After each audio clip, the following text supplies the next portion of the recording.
ನಮಸ್ಕಾರ, ಇದು ನಮ್ಮ ಬೆಂಗಳೂರು. ನಾನು ಚಂದನ್ ಶರ್ಮಾ. ಮೊದಲಿಗೆ ಹೆಡ್ಲೈನ್ಸ್. ಮಗುವನ್ನ ಕರೆದುಕೊಂಡು ಬರೋಕ್ಕೆ ಹೋಗಿದ್ದ ತಾಯಿಗೆ ಶಾಕ್. ಪಾಠ ಮುಗಿಸಿ ಬರ್ತಾ ಇದ್ದ ಮಗು ಮೇಲೆ ಹರಿಯಿತು ಬಸ್. ವಿದ್ಯಾಟಕ್ಕೆ ಬಲಿಯಾಯಿತು ಮನೀಶ್.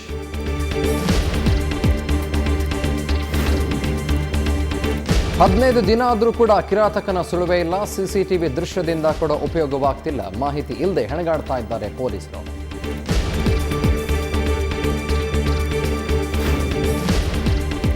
ಹರಾಜಿಗಿದೆ ಕನ್ನಡದ ಮೊದಲ ಚಿತ್ರಮಂದಿರ. ಕಪಾಲಿಗೆ ಬಂದಿದ್ದೆ ಕಂಟಕ. ಸಾಲ ಮರುಪಾವತಿ ಮಾಡದೇ ಇದ್ದಿದ್ದರಿಂದ ಸಂಕಟ.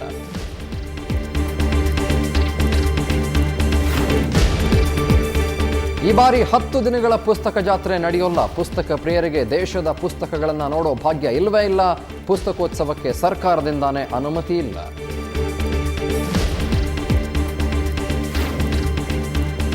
ಜನಮನ ಸೆಳೀತು ಬಡವರ ಬಾದಾಮಿ. ಕಡಲೆಕಾಯಿ ಪರಿಷೆಗೆ ಅದ್ಧೂರಿ ತೆರೆ. ವ್ಯಾಪಾರಿಗಳಿಂದ ಲಾಭ ನಷ್ಟದ ಲೆಕ್ಕಾಚಾರ.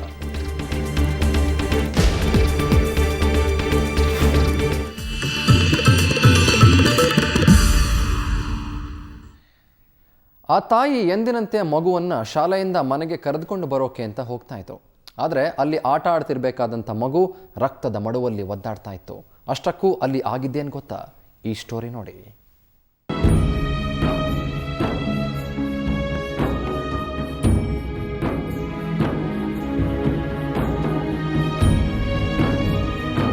ಮಕ್ಕಳೆಲ್ಲ ಶಾಲೆ ಮುಗಿಸಿ ಬ್ಯಾಗ್ನ ಹೆಗ್ಲಿಗೆರಿಸಿಕೊಂಡು ಮನೆಗೆ ಹೋಗೋಕೆ ಸಿದ್ಧವಾಗಿದ್ರು. ಆ ಮಕ್ಕಳ ಗುಂಪಿನಲ್ಲಿ ಈ ಚಿತ್ರದಲ್ಲಿ ಕಾಣೋ ಮನೀಶ್ ಕೂಡ ಇದ್ದ. ಆದ್ರೆ ಯಮನಂತೆ ನುಗ್ಗಿ ಬಂದ ಶಾಲಾ ವಾಹನ ಮನೀಶ್ ಮೇಲೆ ಹರಿದಿದೆ.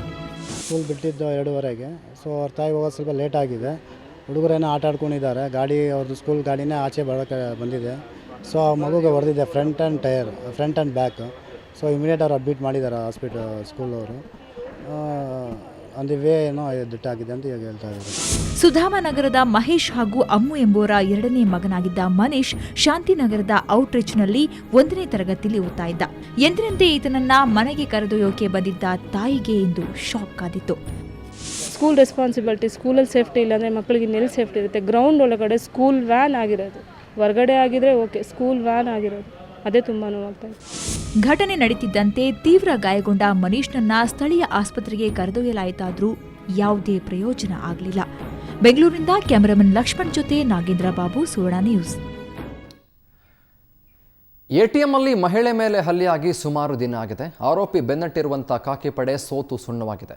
ಒಂದ್ ಕಡೆ ಸರಿಯಾದಂಥ ಮಾಹಿತಿ ಲಭಿಸದೆ ಪೊಲೀಸರು ಸೋತು ಹೋಗಿದ್ರೆ, ಮತ್ತೊಂದು ಕಡೆ ಆಂಧ್ರ ಪೊಲೀಸರ ಸಹಕಾರ ಸಿಗದೆ ಬೆಂಗಳೂರು ಪೊಲೀಸರು ಸೋತು ಹೋಗಿದ್ದಾರೆ.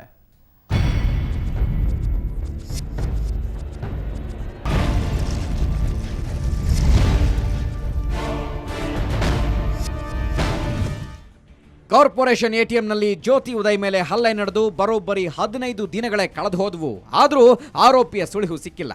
ಇನ್ನು ಪ್ರಕರಣದ ಬೆನ್ನತ್ತಿ ಆಂಧ್ರಕ್ಕೆ ತೆರಳಿರುವ ಪೊಲೀಸರಿಗೆ ಅಲ್ಲಿ ಹಲವಾರು ಸಮಸ್ಯೆಗಳು ಎದುರಾಗಿವೆ.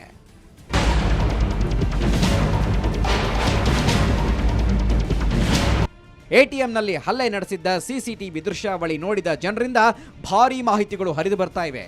ಆದರೆ ಅದ್ಯಾವ ಮಾಹಿತಿಗಳು ಈವರೆಗೆ ಆರೋಪಿಯ ಸಣ್ಣ ಸುಳಿವು ನೀಡಿಲ್ಲ.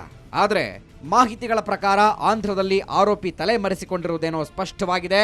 ಆದರೆ ಆರೋಪಿ ಬಂಧನದ ಕ್ರೆಡಿಟ್ ತಮ್ಮದಾಗಿಸಿಕೊಳ್ಳುವ ಹವಣಿಕೆಯಲ್ಲಿ ಉಭಯ ರಾಜ್ಯಗಳ ಪೊಲೀಸರು ಪರಸ್ಪರ ಮಾಹಿತಿ ಹಂಚಿಕೊಳ್ತಾ ಇಲ್ಲ. ಹೀಗಾಗಿ ಯಾವುದೇ ಮಾಹಿತಿ ಇಲ್ಲದೆ ದೂರದ ಊರಲ್ಲಿ ಬೆಂಗಳೂರು ಪೊಲೀಸರು ಬಸವಳಿದಿದ್ದಾರೆ.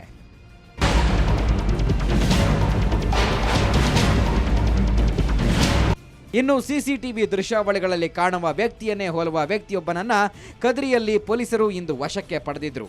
ಕದ್ರಿ ಮೂಲದ ನಾರಾಯಣ ರೆಡ್ಡಿ ಎಂಬಾತನನ್ನ ಸುದೀರ್ಘ ವಿಚಾರಣೆ ನಂತರ ಬಿಡುಗಡೆ ಮಾಡಿದರು. ಒಟ್ಟಾರೆ ಮಾಹಿತಿಗಳ ಬೆನ್ನು ಹತ್ತಿ ಹೊರಟಿರುವ ಪೊಲೀಸರಿಗೆ ಆರೋಪಿ ದುಸ್ವಪ್ನವಾಗಿರುವುದು ಸುಳ್ಳಲ್ಲ. ಬೆಂಗಳೂರಿನಿಂದ ರಮೇಶ್ ಕೆಎಚ್, ಕ್ರೈಮ್ ಬ್ಯೂರೋ, ಸುವರ್ಣ ನ್ಯೂಸ್. ಕನ್ನಡದ ಸಿನಿಮಾ ರಂಗದ ಇತಿಹಾಸ ಸಾರ್ತಾ ಇದ್ದ ಬೆಂಗಳೂರಿನ ಕಪಾಲಿ ಚಿತ್ರಮಂದಿರ ಹರಾಜುಗಿದೆ. ಹೌದು, ಚಿತ್ರಮಂದಿರದ ಮಾಲೀಕರು ಮಾಡಿದ ಸಾಲ ಮರುಪಾವತಿ ಆಗದೇ ಇದ್ದುದರಿಂದ ಸಿಂಡಿಕೇಟ್ ಬ್ಯಾಂಕ್ ಮುಂದಿನ ಜನವರಿ 8ನೇ ತಾರೀಕಿಂದ ಆನ್ಲೈನ್ ಮೂಲಕ ಹರಾಜು ಹಾಕೋಕೆ ಮುಂದಾಗ್ತಾ ಇದೆ.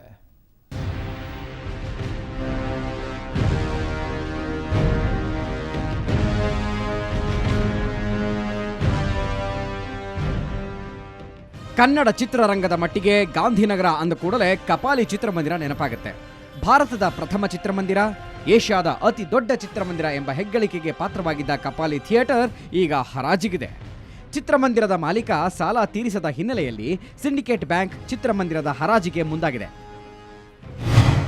ಹೌದು, ವಾಣಿಜ್ಯ ಉದ್ದೇಶಕ್ಕಾಗಿ ಥಿಯೇಟರ್ ಮಾಲೀಕರಾದ ಗೋಪಾಲ್ ಫಿಲ್ಮ್ಸ್ ಮತ್ತು H Dasappa and sons Kapali ಚಿತ್ರಮಂದಿರವನ್ನ ಸಿಂಡಿಕೇಟ್ ಬ್ಯಾಂಕ್ಗೆ ಅಡವಿಟ್ಟು ಸಾಲ ಪಡೆದಿದ್ರು.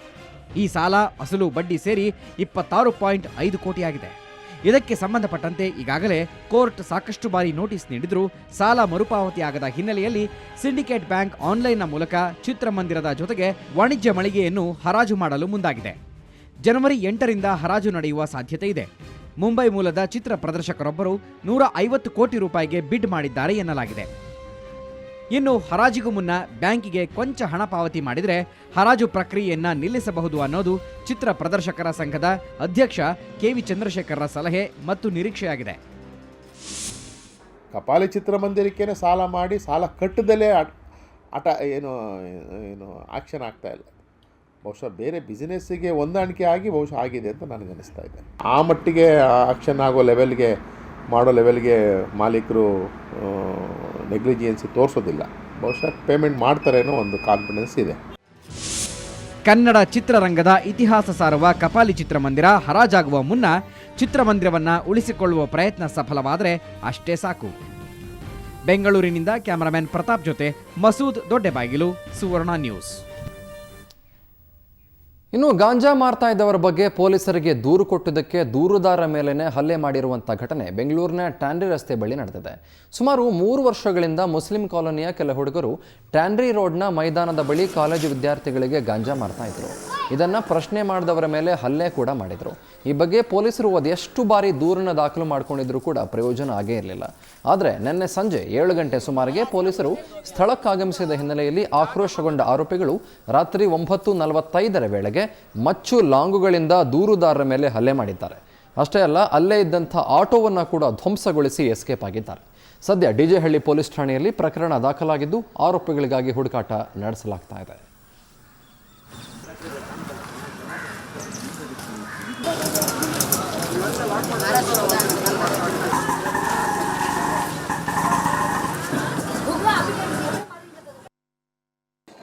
ಸರ್, ಇವರು ನಾಜಿಮ್ ಅಂತ, ನಾಜಿಮ್ಮು, ನಿಜಾಮ್, ನಾಸೀರು, ಫಜಿ ಅಂತ ಇದ್ದಾನೆ. 4 ಜನ ಇವರು ಅಣ್ಣ ತಮ್ಮರು.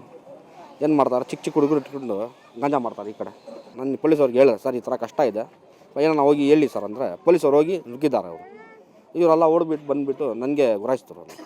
ಹಿಂಗೆ ಇದೆ ಅಂತ ವಾರ್ನಿಂಗ್ ಕೊಟ್ಬಿಟ್ಟು ಹೋಗ್ಬಿಟ್ರು. ಬಾಲ್ಗ ಆಗಿಬಿಟ್ಟು ನಾವು ಬೇರೆ ಮನೆಯಲ್ಲೇ ಇದ್ದೀನಿ. ನಮ್ಮ ಮನೆಯಲ್ಲಿ ಹೋಗ್ಬಿಟ್ಟು ಗಾಂಜಾ ಎಲ್ಲ ಕುಡಿತಾರೆ, ದಾರು ಹೊಡಿತಾರೆ. ನಾವು ಮನೆಯಲ್ಲಿ ಇರೋಲ್ಲ, ಬಾಗಿಲ ಆಗಿಬಿಟ್ಟು ಬೇರೆ ಮನೆಯಲ್ಲಿ ಇರ್ತೀನಿ.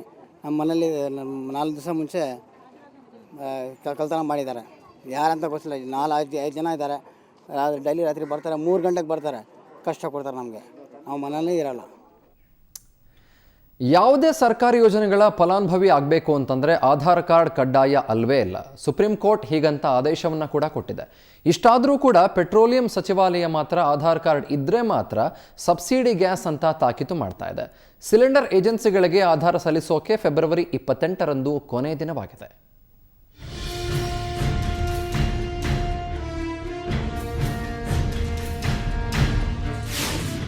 ಮಾರ್ಚ್ 1ರಿಂದ ಗ್ಯಾಸ್ ಸಿಲಿಂಡರ್ ಒಂದಕ್ಕೆ ಕನಿಷ್ಠ 1000 ರೂಪಾಯಿ ನೀಡಬೇಕು. ಇದು ಆಧಾರ್ ಹೊಂದಿರದ ಗ್ರಾಹಕರಿಗೆ ಮಾತ್ರ. ಆಧಾರ್ ಇದ್ರೆ ಗ್ಯಾಸ್ ಸಬ್ಸಿಡಿ ನಿಮ್ಮದಾಗುತ್ತೆ. ಗ್ಯಾಸ್ ಸಿಲಿಂಡರ್ ಸಬ್ಸಿಡಿಯಲ್ಲಿ ಪಡೆಯಲು ನಿಗದಿಪಡಿಸಿರೋ 13 ಬ್ಯಾಂಕ್ಗಳ ಪೈಕಿ ಯಾವುದಾದರೊಂದು ಖಾತೆಯ ನಂಬರ್ ಜೊತೆಗೆ ಆಧಾರ್ ಕಾರ್ಡನ್ನು ಏಜೆನ್ಸಿಗೆ ನೀಡಬೇಕು. ನೋಡಿ, ಈಗಾಗಲೇ ಏನು ನಮ್ಮ ಪೆಟ್ರೋಲಿಯಂ ಸಚಿವಾಲಯ ಹೇಳಿದೆ, ಡಿಸೆಂಬರ್ 1ರಿಂದ ಸಬ್ಸಿಡಿ ನೇರವಾಗಿ ಅವರವರ ಗ್ರಾಹಕರ ಅಕೌಂಟ್ಗೆ ಹೋಗೋದು ಅಂತ. ನಮಗೆ ಆಲ್ರೆಡಿ ಬಿಲ್ಲಿಂಗ್ ಆಟೋಮೆಟಿಕ್ಕಾಗಿ ಆಗಿಬಿಟ್ಟಿದೆ. ನವಂಬರ್ 30 ಮತ್ತು 1ನೇ ಡಿಸೆಂಬರು ಸಾಫ್ಟ್ವೇರ್ ಡೆವಲಪ್ ಮಾಡಿ ಯಾರ್ಯಾರು ಈಗಾಗಲೇ ಆಧಾರ್ ಸಂಖ್ಯೆ ಮತ್ತು ಅವರ ಬ್ಯಾಂಕ್ ಖಾತೆಗೆ ನೋಂದಣಿ ಮಾಡಿಸ್ಕೊಂಡಿದ್ದಾರೋ ಅವ್ರಿಗೆ ಅವರ ಅಕೌಂಟಿಗೆ ನೇರವಾಗಿ ಹಣ ಹೋಗ್ತಾ ಇದೆ. ಗ್ಯಾಸ್ ಸಬ್ಸಿಡಿ ಪಡೆಯಬೇಕಾದ್ರೆ ಗ್ರಾಹಕರು ಮೊದಲು ಏಜೆನ್ಸಿಗೆ ಆಧಾರ್ ಕಾರ್ಡ್ ನೀಡಬೇಕು. ಜೊತೆಗೆ ಬ್ಯಾಂಕ್ ಖಾತೆಯ ನಂಬರ್ ಸಹ ಕೊಡಬೇಕು. ಆಗ ಕೇಂದ್ರ ಪೆಟ್ರೋಲಿಯಂ ಸಚಿವಾಲಯ ಗ್ಯಾಸ್ ಸಬ್ಸಿಡಿ ಹಣವನ್ನು ನೇರವಾಗಿ ತಮ್ಮ ಗ್ರಾಹಕರ ಖಾತೆಗೆ ಜಮಾ ಮಾಡುತ್ತೆ. ಬೆಂಗಳೂರಿನಲ್ಲಿ ಮುಂದಿನ ಫೆಬ್ರವರಿ 28ರೊಳಗೆ ಮಾಹಿತಿ ನೀಡಬೇಕಾಗುತ್ತೆ. ಮಾರ್ಚ್ 1ರಿಂದ ಗ್ರಾಹಕರಿಗೆ ಸಬ್ಸಿಡಿ ನೇರವಾಗಿ ಬ್ಯಾಂಕ್ ಖಾತೆಗೆ ಜಮಾ ಆಗಲಿದೆ. ಸಿಡಿ ಗ್ಯಾಸರು ಈ ಥರ ಮಾಡಿಸಿ ಈ ಥರ ಇದಾಗುತ್ತೆ, ಅನುಕೂಲ ಆಗುತ್ತೆ. ಅಂದರೆ ಇವು ಫಸ್ಟ್ ಪೇಡ್ ಮಾಡಬೇಕು, ಆಮೇಲೆ ಈ ದುಡ್ಡು ಸಬ್ಸಿಡಿ ದುಡ್ಡು ಅಕೌಂಟಿಗೆ ಬರುತ್ತೆ. ಹಾಂ, ಒಳ್ಳೆಯದೇ. ಯಾಕೆ ಗೊತ್ತಾ, ಇವಾಗ ಬೇರೆಯವರು ಕೆಲವು ಗ್ಯಾಸು ತಿಂಗಳು ಎತ್ಕೊಂಡ್ಬಿಡ್ತಾರೆ, ಬೇರೆಯವರು ಮಾರ್ತಾ ಇರ್ತಾರೆ, ಅದೊಂದು ಇದಾಗುತ್ತೆ. ಅದರಿಂದ ಏನಾಗುತ್ತೆ ಅಂದರೆ ಇವಾಗ ಈ ಥರ ಮಾಡಿಬಿಟ್ರೆ ಅವರು ಬೇರೆಯವರಿಗೆ ಬ್ಲ್ಯಾಕಲ್ಲಿ ಮಾರೋಕ್ಕೆ ಸ್ವಲ್ಪ ತೊಂದರೆ ಆಗುತ್ತೆ. ಆದರೆ ಈ ಹಿಂದೆ ಸುಪ್ರೀಂ ಕೋರ್ಟ್ ಆಧಾರ್ ಕಾರ್ಡ್ ಕಡ್ಡಾಯವಲ್ಲ ಅಂತ ಹೇಳಿತ್ತು. ಇದೀಗ ಕಡ್ಡಾಯ ಅಂತ ಏಜೆನ್ಸಿಗಳು ಹೇಳ್ತಿವೆ. ಒಟ್ಟಿನಲ್ಲಿ ಗ್ರಾಹಕರು ಮಾತ್ರ ತಲೆ ಕೆಡಿಸ್ಕೊಂಡಿದ್ದಾರೆ. ಯಾವುದಕ್ಕೂ ಸಮಸ್ಯೆ ಬೇಡ, ಆಧಾರ್ ಕಾರ್ಡ್ ಮಾಡಿಸ್ಕೊಂಡ್ಬಿಡಿ. ಬೆಂಗಳೂರಿನಿಂದ ಕ್ಯಾಮ್ರಾಮನ್ ವಿನೋದ್ ಜೊತೆ ನಂದಿನಿ, ಸುವರ್ಣ ನ್ಯೂಸ್. ಸುದ್ದಿ ಎನ್ನುವುದೇ ಒಂದು ಪುಟ್ಟ ಬ್ರೇಕ್ ಆದಮೇಲೆ